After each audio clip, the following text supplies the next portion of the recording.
Okay, guys, welcome to the 6 phases of a remodeler.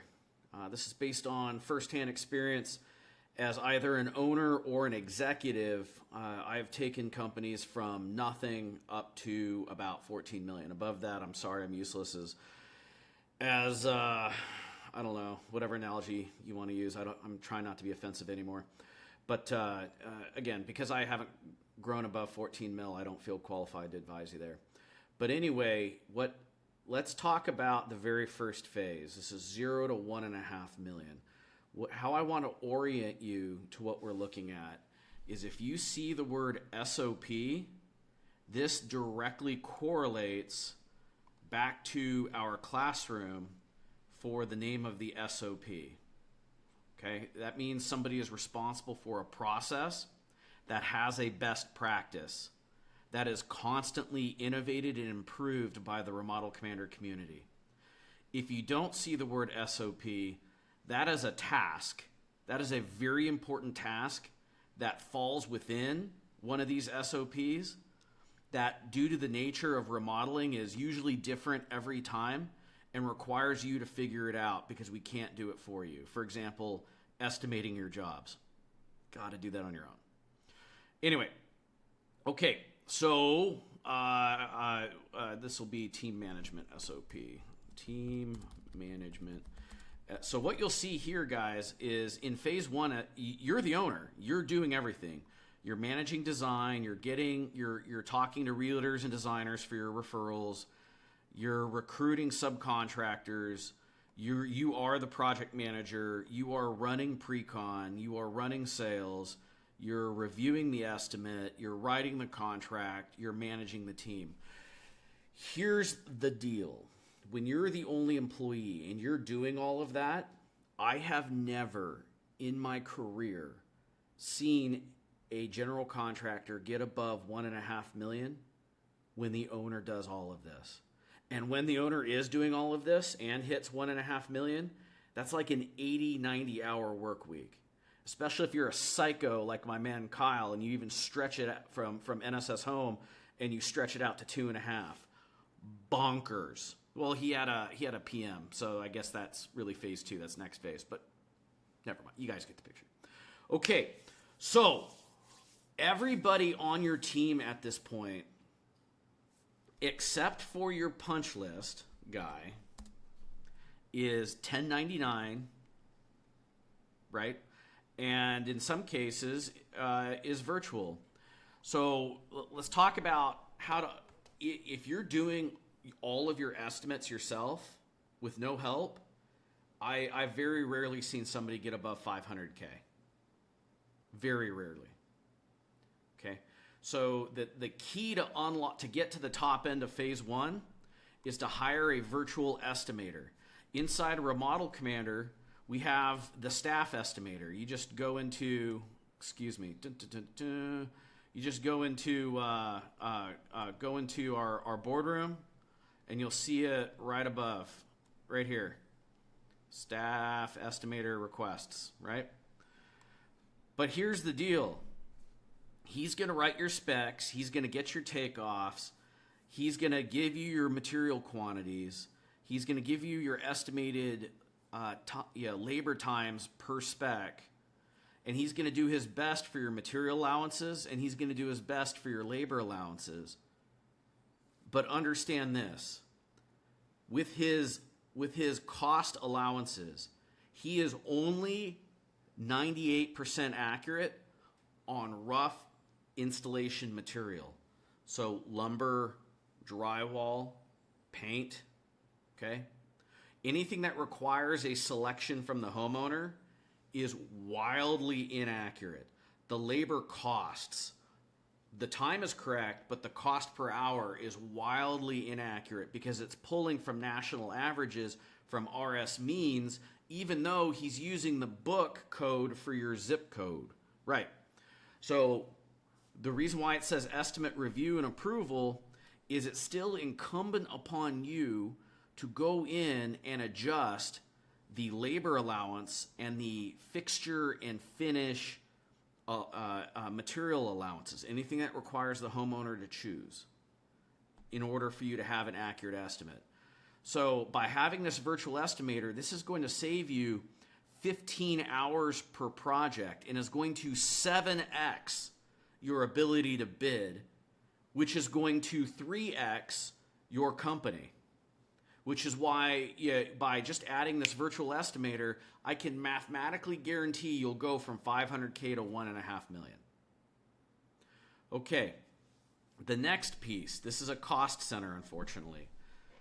You need an administrative virtual assistant who is going to invoice, who is going to receive and review and approve your subcontractor invoices for you to pay, is going to invoice and collect from your customers, who's going to every day reconcile all of the transactions in your bank account to your QuickBooks so that your bookkeeper can give you an accurate work in progress report on your jobs and a P&L on your company, right? Payables and receivables, that's what they're going to be doing. This is the stuff I have never, ever, ever seen a solo contractor get right. Period. Because, guys, we're builders. Even if we're good at sales, I promise you we're not good administrators, generally speaking. Get this VA. It's going to cost you $10, $15 an hour. It's going to make sure your books are accurate because it has accurate data, and you're collecting your money. I can't begin to tell you the horror stories of contractors that have hundreds of thousands of dollars on the street because they don't bother to be Johnny on the spot with their collections. Okay. So once you get your virtual estimator and your admin VA, these are the first two that you're going to hire. I highly, highly, highly recommend you subcontract your design drafting, your design, interior design, obviously your architect, your engineer, and your trades. You don't have enough time to self-perform. If you're self-performing, it is going to be very hard for you to get above 500K quickly with you being on the tools anytime soon. Okay. The other thing is when you self-perform, you accept unlimited risk, because you have to pay your employees regardless of how they perform. With a subcontractor, you only pay them when they complete the contract. Okay? And the reason why most guys say, oh, I don't have control with my subcontractors is because they don't know how to use contracts, even though they are a contractor. See the problem here? The good news is RC has these contracts for you. Talk to your success advisor. So the one person, so essentially what's going to happen here is you're going to turn on marketing. You're going to start selling. The moment you sell your very first design when you turn on your marketing, you're going to start recruiting your design team. Okay? And the moment you sell your first design agreement and it's ready to be estimated, you're going to pop that over to the virtual estimator and pay them $150 to save you 15 hours. Okay? Your admin VA, you're not going to hire until you have your very first customer invoice. And then you're not going to hire your W-2 punch until your first cohort of work, which needs to be 3, maybe 4 projects, which as a remodel commander, your average ticket's going to be at least $200,000. So that's $400 to $600,000 worth of work going into build. That'll be sold at a 40% margin, which means at the very least you have $160K of gross profit. Over the course of a year, this W-2 punch guy is going to cost you $30, $35 an hour, 2,000 working hours in a year. That's $75,000. Think 30% in employment taxes. You're looking at another $21,000. So what I'm trying to say is in your very first cohort, and you'll get 3 of these cohorts in a year, this guy's salary, you've more than doubled that W-2 guy's salary, and you have no overhead other than your marketing, your insurance, and what we need to pay you. Does that make sense? So hire this guy when your first cohort of 2 to 3 projects, leave design in the same month and go to build, because you're going to be billing RC style, meaning 57% of that job is collected before we even start demo, and you're going to need a material runner to keep your subs going. You're going to need this guy to do your punch list. You're going to need this guy to do your warranty work. And this guy is going to be a useful set of eyes as an apprentice project manager to get you off the job sites. This is a really good place to start training him. Okay? So in terms of how you hire them, we start recruiting these people immediately. We turn on our marketing. When you sell your first design agreement, we use the RC guy here, the remodel commander guy here. Otherwise, ask your success advisor for a referral. We'll recruit one for you. Don't hire your admin VA until you've collected your first customer invoice. Okay? And this is what you're going to task them with. And we're not going to hire your W-2 punch until your first cohort of 2 to 3 jobs go to build. Okay, let's talk about the math behind this. So to generate $1.5 million, as a remodel commander, your average ticket is going to be $200,000. That's it'll be more than $200,000. It'll be more like $220,000. So that's 7 projects. 7 projects, you're going to need 5 proposals, 5 pitches to win a contract when you're selling at an appropriate 40% gross profit. So that's 35 proposals over the year. To get 35 proposals, we're going to need 6 leads per proposal. That's 210 leads in a year. That's 18 leads a month. At the most, you're going to spend $80 for a financially qualified, proprietary, exclusive lead. That's spending $14.40 per month. Or if you can't afford that, then just go get 18 realtor designer relationships. That's easy. And we're running the outbound emails targeting these people to set these appointments up for you anyway. Okay. So now let's get into the math behind this company. Okay? You're going to do $1.5 million minimum in the next year if you execute Remodel Commander exactly as we train you. 37% gross profit, because you're going to have slippage, because you're going to do some discounting to get your first jobs. $555,000 of gross profit. Let's talk overhead. You're going to need a storage shed or a laydown yard, right? At a storage locker. It's going to be about $500 a month. You're going to need a downtown co-working office.